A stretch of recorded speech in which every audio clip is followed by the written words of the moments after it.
wanted to watch another episode of Scrubs, and we went to the Scrubs Reddit section asking which episode we should watch, and everyone said we gotta watch season 5, episode 20, My Lunch. I've never watched it. Let's check it out. Whoop. Hey, Dr. Cox, what are you doing for lunch? Not having it with you, Paula. Lunch for us, not going to happen. Normally I'd tell you something harsh right about now, like, we're not friends, but then you'll just grin that stupid grin and shake your head back and forth. Like, how could that possibly be true? I think attendings eat with residents, and usually, as long as the attending is normal, they offer to treat the resident given the fact that they have a much higher salary than the residents. Some doctors like to change into their streets when they go out for lunch. Not me.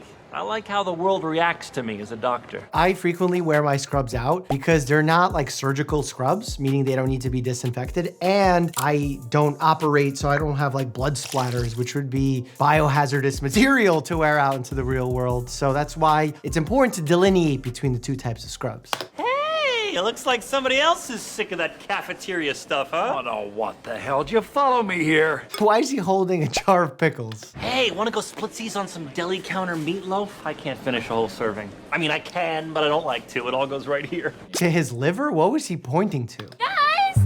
Yes, it could be more of a nightmare. Sad, yes, but this did not change the fact that she was unbelievably annoying. Oh my God, what are you doing here? You gotta just keep moving. You say hi, you make a little eye contact, keep moving. So, you guys wanna grab some lunch? Oh, we have to get back to the hospital. Bummer. You know what, Nobi, stay. Have lunch. I should probably go too. How are things? You know that's stealing. Oh, come on, Rebecca. Everybody's doing it. What are you gonna do? Arrest him for taking a single pretzel? I was thinking there was like a 15% chance that the guy who blew me off yesterday just got his days wrong and would be here waiting with roses. Is that sad? It's not sad. Speaking of eating with patients, I'm actually gonna be doing a live show in New York City at City Winery. The link is down below. Click it because tickets are selling really fast. Today was a busy day at Sacred Heart. We had 3 separate patients waiting for transplants, and we were doing everything we could to keep them alive while we could locate donors. Whenever someone's organ is failing and you're trying to keep them alive, you essentially try to create an artificial form of whatever that process is. But then also you have to think about the negative repercussions of an organ failing. So with the liver, for example, you have toxic substances building up. With the heart, you gotta give blood, you gotta give fluids, you gotta make sure that you're having good fluid release in the sense of giving patients diuretics so fluid doesn't build up in their lungs when their heart is failing. So now, Davy boy, I promise you, we're gonna find you a kidney. I would literally swear on my father's grave, but whenever I go there, I usually just end up dancing on it. What? So am I ever getting out of here? We haven't found you a kidney yet, but I have some ideas. I'm just curious why that patient can't be on dialysis. Like they could put a port in, he can go Monday, Wednesday, Friday dialysis, which is like basically having a kidney, not one-to-one replacement, but pretty good. Dude, what the hell are you doing? Having lunch. Cafeteria stinks and I can't go to the grocery store because apparently crazy Jill Tracy lives there. Every time I try and shop, she follows me around like I'm her only friend in the world. It's pathetic. So he's having lunch by giving himself an IV bag of salt water? That's not enough nutrients in there. Dr. Dorian, can you help me? Sure, what's going on? She was admitted a short time ago and she hasn't regained consciousness. Toxrin's positive for cocaine.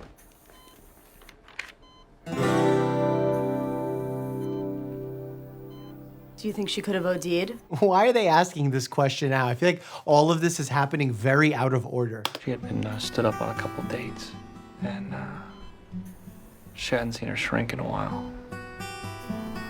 She was definitely depressed. Is he becoming truly emotional there, or is that jokingly? Sincere. From where it went to where it is now, he went full sincere? Well, because that's the woman he was having lunch with from the grocery store. Yeah, that he hates, and he called her all sorts of names. And with organ transplants, if there's good news for one doctor, People, I've got organs. it probably means bad news for another. You can use her organs. This is a good time to recommend that everyone become an organ donor. Very important. You pass on the gift of life to others. Just tell me this. Is there anything anyone could have done? No. I mean, she's asking medically. Unless you mean me. The hard part about treating patients with mental health conditions is that in many times you don't have full control, let alone do they have full control of their current mental health states. And what you can do as a provider is make sure the patient has access, make sure a patient has a crisis plan, they're taking the best possible steps to protect themselves. Can you ever 100% prevent calamity? No, it's impossible. That's why it's very important that doctors recognize that and don't beat themselves up over situations just like this. It's amazing how quickly people improve once they get a new organ. Whether it's Mrs. Sykes with her new liver, Mr. Dennison with his new heart valve. That's not always the case. People don't always recover very quickly. It depends on how long they were without a functioning organ, what complications did they have. And like with heart valves now, we do something called TAVRs, where you literally go in through an artery and go into the heart and do a valve replacement that way. Not everyone's a candidate. Open valve replacements happen as well too, but it's a pretty interesting procedure these days. Or Dave. How's that new kidney feel, huh? A little loose, but I'll get used to it. Yeah, you will. Hey, thanks for everything, man. I'll sweat it. Is that the ER doctor or is he a surgeon? What's his? Dr. Cox? Yeah. He's not a surgeon. So why is he walking around telling everyone they're gonna do great? And why are you not giddy with praise like those other people? Any idiot could have seen that Jill was in trouble. I'm the reason she's dead. Then he said the words I never expected to hear. Why don't you and I go grab some lunch? That'd be good. Come on. This show does pull on the heartstrings every now and then. You know what I was thinking the whole time I was having lunch with Jill? What's that? God, this girl's annoying. I saw her in that supermarket too, but I'm not torturing myself. Would you like to know why? Why?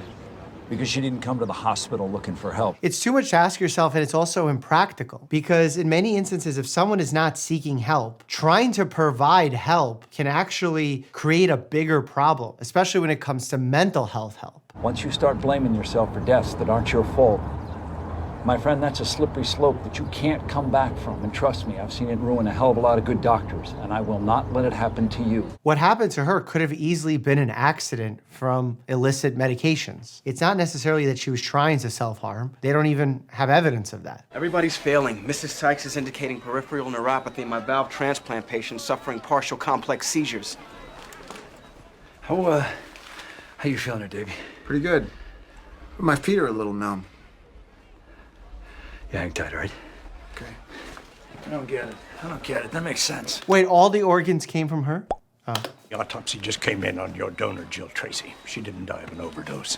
And just like that, whatever burden of responsibility I felt was lifted. How fast did that autopsy get performed? That's unheard of.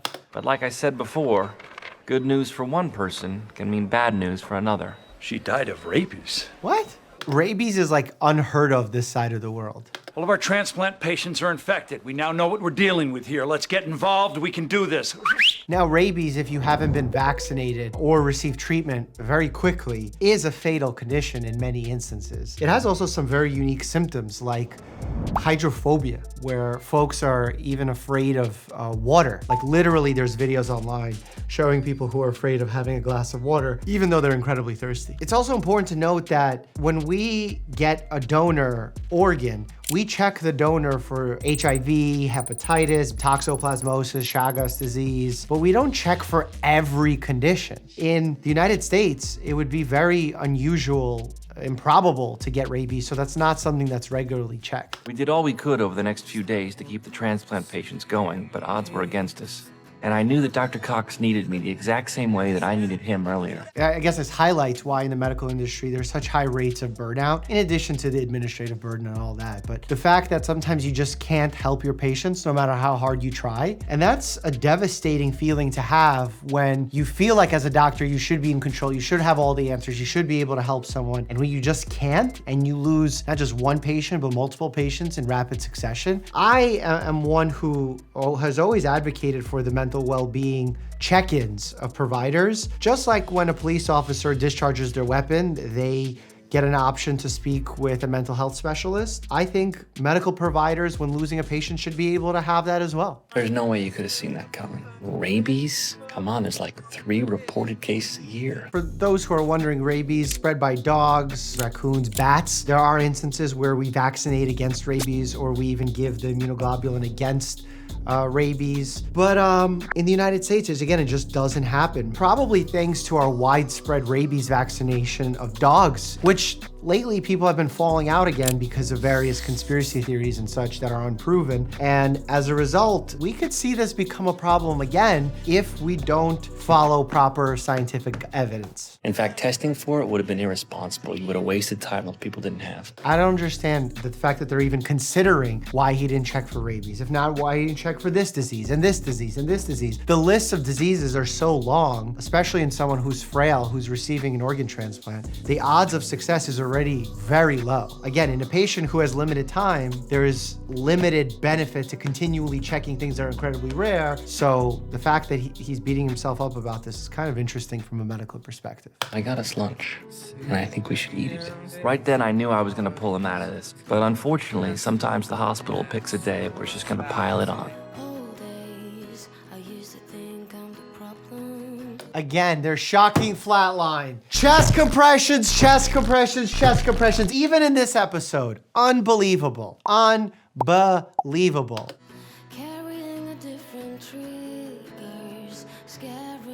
You don't shock that fast. You shock and then you get right back on the heart and you start doing chest compressions and then you reevaluate, because the time that you're spending reading the rhythm and all of this is actually time that the patient's without circulation. So you want to constantly be on the chest performing chest compressions, even if you are using the defibrillator. Oh, come on. Come on. There are moments in medicine where you need to excuse yourself in situations like this and call for help. We have strategies in place to mitigate this, because if you're in a mind state like that, you're gonna be actually doing a disservice to your patients. He wasn't about to die, was he, Dewey? Could have waited another month for a kidney. So did he leave after that? At that moment in the story, his character is like done, but then they bring him back. Oh, okay. If you didn't know, we actually started a podcast and I had my good friend Call Me Chris on, and she really opened up, talked about her mental health. Click here to check out this podcast. Listen to the whole thing. She has a lot of wisdom to share. And as always, stay happy and healthy.